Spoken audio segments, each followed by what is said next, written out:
इस वक्त आप देख सकते हैं बीजेपी हेडक्वार्टर त्रिकुटा नगर के बाहर हम मौजूद हैं और कहीं ना कहीं बीएसएफ और सीआईएसएफ वालों के लिए एक उम्मीद की किरण दिखती नज़र आ रही है, क्योंकि जो है आज रविंदर रैना जी ने जो है बीएसएफ और सीआईएसएफ वालों को जो है बुलाया है और आज रविंदर रैना जी और युगल किशोर जी प्रेस कॉन्फ्रेंस भी करने वाले हैं शायद इसी मुद्दे पे, और कहीं ना कहीं एक उम्मीद की जो किरण इनको दिख रही है, कहीं ना कहीं मुस्कुराहट भी दिख रही है। और मैं आपको यहाँ पे बता दूं कि आप देख सकते हैं यहाँ पे तादाद और संख्या अगर लाइन की बात करें तो कितनी ज़्यादा जो है यहाँ पे देखने। और इस वक्त हमारे साथ बीएसएफ और एस्पायरेंट्स के जो हैं लड़के जो है जुड़ चुके हैं, उनसे बात करें। नीरज, क्या कहेंगे? आज कहीं ना कहीं उम्मीद की किरण दिखती नजर आ रही है, क्या कहेंगे? सर मैम उम्मीद तो पहले दिन से लेके आए थे कि हमारा काम होगा, लेकिन भाजपा सरकार ने हमें इतना लेट किया, 44-45 डेज हो गए, तो बहुत ज़्यादा डिसअपॉइंटमेंट है। अभी भी जोश बरकरार है। जोश किस वजह से आया मैम? हमें जानबूझ के यहाँ से पीसफुली बैठने के बाद ही पुलिस लाइन में डाला गया, उसके बाद से कई देश की जनता हमारे साथ जुड़ी, उन्होंने हमारा साथ दिया कि आपको किस बेस पे उठाया गया। शर्म आनी चाहिए सरकार को। आप कॉन्स्टिट्यूशन बदलना चाहते हैं, पीसफुली बैठने के बाद ही हमें उठाना चाहते हैं। मैं पूछना चाहूंगी, रात को कल जो है आप रिजर्व बैंक के बाहर बैठे थे, लेकिन रात को गुरुद्वारा में कोई एक वीडियो आपकी वायरल हुई है जहां पे आपको वहां से निकाला गया, वहां पे पुलिस पहुंच गई, वो क्या मुद्दा था? कुछ समझ नहीं है। मैम पुलिस लाइन में जब हमें लिया गया रात को 10 बजे हमें छोड़ा, गुरुद्वारे की हमारे पास चीजें थी, बर्तन थे, दरिया थी, हम वो लौटाने आए थे। हमने सोचा अब रात यहाँ काट लेंगे, सवेरे कहीं और चले जाएंगे, क्योंकि मैं डोडा से हूँ, कोई किश्तवाड़ से, कोई कठुआ से, कोई अखनूर से, कहाँ जाते मैम? रात को गाड़ियाँ मिलती हैं। तो मैम पुलिस वहाँ पे आई, हमारा शटर खोला गुरुद्वारे का और जूते चप्पल लगा के डंडे लेके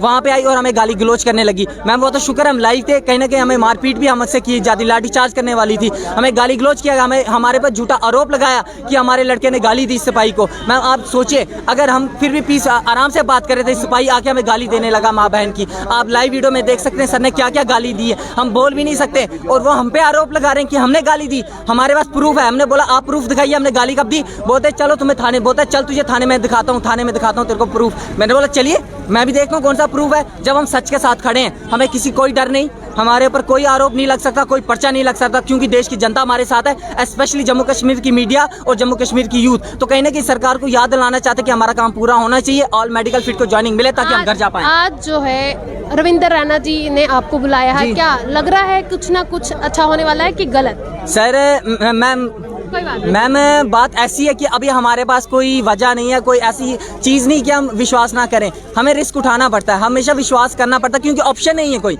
हम इन्हीं होप्स के साथ आगे बढ़ें, स्टेप बाय स्टेप होप्स मिलती गई। अगर हमें होप्स नहीं मिलती शायद हम गिर जाते, वापस चले जाते। इन्हीं होप्स के सारे कि हमारी मांगे पूरी होंगी, हम फिर से आज इनके कार्यालय के बाहर आए, चाहे इनके पास पावर हो ना हो। कहीं ना कहीं ये स्टेट प्रेसिडेंट है, देश के हमारे जम्मू कश्मीर का भी राजा है भाजपा सरकार के, कहीं ना कहीं आगे बात पहुँचाएंगे अशोक कोल जी के पास या होम मिनिस्ट्री के पास। कहीं ना कहीं हमारी मांगे पूरी होंगी और पीसफुली हम पहले भी थे, आज ही बैठे, लाइन में बैठे डिसिप्लिन के साथ। तो मेरी सरकार से अपील है, इन बच्चों का भविष्य बर्बाद ना किया जाए, जब आपके पास वैकेंसी और सबको वैकेंसी दी जाए ताकि हम देश की सेवा कर पाए। मैम इस वक्त हमारे साथ एनसीपी के जो है जॉइंट सेक्रेटरी भी जुड़ चुके हैं, ऋषि किलम जी। कल जब इनको परसों यहाँ से निकाला गया, पुलिस हेडक्वार्टर में लिया गया और आपने काफ़ी ज़्यादा आपने भी प्रदर्शन किया, तो क्या लगता है कि आज जो रविंदर रैना जी ने इन्होंने बुलाया है, इनको क्या लगता है? कुछ पहले तो अफसोस की बात है जिस हिसाब से इनको उठाया गया, मैं आई विटनेस हूँ, मैं यहाँ पे ही खड़ा था, लेकिन बड़े दुख की बात है कि ज़बरदस्ती इनको उठाया गया और ये भी नहीं देखा जाए कि ये भी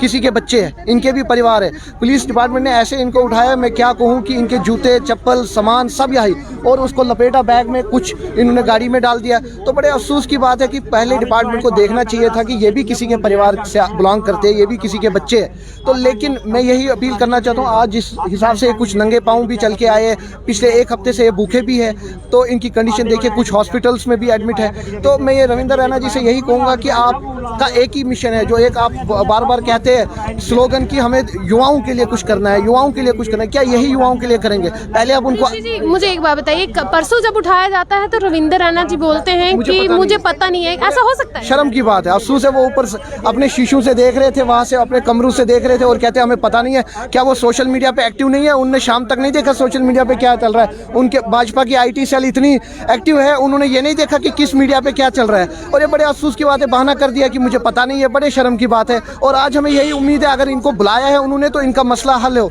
ये नहीं कि ऐसे आश्वासन पे आश्वासन देते रहे, उससे कुछ नहीं होगा। हम यही चाहेंगे इनकी जो जेन्युइन डिमांड है वो हल की जाए।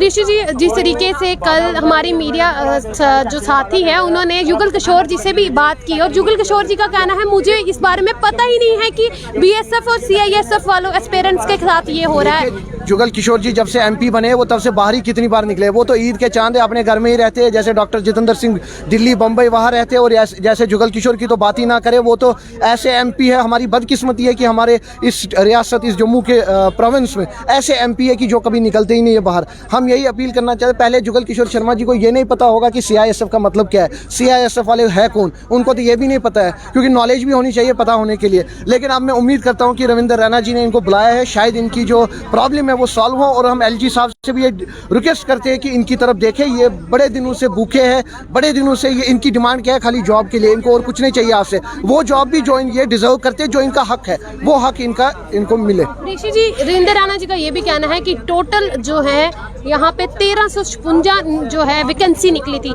लेकिन यहाँ पे लगभग 1500 लड़का जो है इस वक्त प्रदर्शन कर रहा है। तो वो कहते हैं जिनके लिए वैकेंसी थी उन्होंने पेपर पास भी कर दिया और ज्वाइनिंग भी होने वाली है बहुत जल्द, उस पर क्या कहें? मैम, इलेक्शन में इनको बड़े बड़े प्रोमिस किए, इलेक्शन में इनको आश्वासन दिया है। डॉक्टर जितेंद्र सिंह ने कहा, इनको रविंद्र रैना जी ने कहा, भाजपा ने कहा कि हम युवाओं के लिए करेंगे, युवाओं को रोजगार देंगे। मुझे ये बताइए, करोड़ों रुपया फंड जो है हमारे एमपीज और एमएलएज पे यूज होता है, उनको पेंशन्स पे यूज होता है, उनकी सैलरीज पे, क्या इन युवाओं को जो हमारे देश के भविष्य है इनके लिए कुछ भी पैसा नहीं है हमारे केंद्र सरकार के पास? ये 1500 बंदे एडजस्ट करना इनके लिए मुश्किल है। जो बैकडोर एंट्रीज महबूबा मुफ्ती ने की, डॉक्टर फारूक अब्दुल्ला ने की, वो कुछ नहीं नजर आ रहा है इनको, वो बैकडोर एंट्रीज। और ये नजर आ रहे हैं ये 1500 बंदे। ये मैं यही कहूंगा, ये खाली आश्वासन दे रहे, ये खाली एक आईवाश है, ये इनको गुमराह कर रहे हैं। अगर रविंद्र रैना जी या भाजपा सरकार अभी भी नहीं सुधरे, हमें मजबूर प्रोटेस्ट करना पड़ेगा, सड़कें जाम करनी पड़ेगी, जम्मू के जितनी ऑर्गेनाइजेशन है वो सामने आएंगे, फिर इनको पता लगेगा कि युवा का पावर क्या है। ऋषि जी, ज्यादा समय ना लेते हुए एक आखिरी सवाल, क्या आप बीजेपी के खिलाफ इसलिए तो नहीं है कि कांग्रेस जो है अपनी रोटियां सेक रही है और यहाँ पे शाइन करना चाहती है बीजेपी के खिलाफ? मैम, इनसे हमें टीआरपी क्या लेना, ये हमारे ही भविष्य है, हमारे ही युवा है। मुझे ये नहीं है, हमें टीआरपी लेने का कोई शौक नहीं है, हमें कोई पब्लिसिटी लेने की शौक नहीं है। हम यही चाहते हैं कि इन युवाओं का मसला हल हो। अगर इनकी जगह मान लीजिए हम हो, हमारा कोई भाई हो, हमारा कोई परिवार हो, फिर भी क्या हम घर पे रहते? कांग्रेस है वो अपनी जगह है, मेरे पार्टी अगर कहीं मेरे पार्टी का मेंबर भी कोई गलत करेगा, युवाओं के साथ खिलवाड़ करेगा, तो मैं उसके खिलाफ भी जाऊंगा। बेशक उसके लिए मुझे अपनी पार्टी से भी रिजाइन देना पड़े, मेरे लिए पार्टी बाद में है, इन युवाओं का फ्यूचर सबसे पहले है। ऋषि जी, एक और सवाल, कल जो है आपने इन बच्चों के लिए खाना पीना भी जो लाया था, तो अगर इनका अभी भी लगातार चलता है, जैसे 48 दिन इन्होंने लगातार प्रदर्शन किया, अगर फिर से इनका जारी रहता है, तो क्या मदद रहेगी लोगों की तरफ से और लोगों को क्या कहना चाहेंगे? मैडम, मैं हर सिविल सोसाइटी का धन्यवाद करना चाहता हूं जो सामने आए, जिन्होंने अभी तक अपना योगदान दिया। गुरुद्वारे साहब से भी, वहाँ से भी इनको लंगर से भी हेल्प मिली, सिविल सोसाइटी मेंबर्स से और डिफरेंट ऑर्गेनाइजेशन से। और अगर इनकी एजिटेशन जारी रहेगी, मैं इनसे ये प्रॉमिस करता हूँ, और मेरा ये फ़र्ज़ है कि अगर मैं 2 रोटी खा रहा हूँ, 1 रोटी इनको भी मिलेगी। ये मेरा प्रॉमिस है इनसे। मेरे घर में अगर चूल्हा जलेगा तो इनके लिए भी जलेगा। ऐसा नहीं है कि इनको मैं अलग से देखूंगा और अपने आप को अलग से देखूंगा। मुझे टीआरपी नहीं चाहिए, और मैंने कल भी ये कहा जब मैं इनके पास आया, कुछ वाटर बॉटल्स, कुछ बिस्किट लेकर, मैंने पहले कहा मुझे टीआरपी नहीं चाहिए, ना किसी को ये कहना कि मैं आपके पास आया था कुछ लेके। जिस तरीके से इन्होंने परसों रात को सहारा लिया यहाँ पे गुरुद्वारा का, और गुरुद्वारा में जो है इनको निकाल दिया गया और पुलिस इनके पीछे, तो क्या ऐसा लगता है कि जो लोग इनको साथ देंगे या इनकी हेल्प करेंगे वो भी खतरे में रहेंगे? हेल्प में टारगेट तो बनेंगे, लेकिन मैं ये कहता हूँ इनको, अगर ये यहाँ एजिटेशन कर रहे थे, इसमें बुरा क्या था? डॉक्टर जितेंद्र सिंह का घर ये है, और वो देखिए उन्होंने एनक्रोचमेंट वहाँ पे अब थोड़ा सा बाहर निकाला है, तब कुछ नहीं है। उन्होंने सारा एरिया कवर कर रखा है, तब कुछ नहीं। पुलिस डिपार्टमेंट ने ये कहा कि यहाँ पे जी जो लोकलिटी है ये हमें ऑब्जेक्शन कर रहे हैं। जब भाजपा का इतना बड़ा कार्यालय है, यहाँ पे ऑब्जेक्शन नहीं है, डिस्टर्बेंस नहीं है, ट्रैफिक जैम्स हो रहे हैं, जिंदाबाद मुर्दाबाद हो रहे हैं, वो ऑब्जेक्शन नहीं है। फिर इनका कार्यालय भी यहाँ बंद किया जाए, फिर इनके इस पर भी एक्शन ली जाए, तो युवाओं का जो है ये क्यों इस पर रुकावट कर रही है? जानबूझ के इनकी पॉलिटिकल साजिश है, ये जानबूझ के परेशान कर रहे हैं, हरासमेंट कर रहे हैं युवाओं को, ताकि यहाँ पे ये मतलब इनको उठाया जाए, यही इनकी साजिश है। लेकिन ज़्यादा देर ये नहीं चलेगा।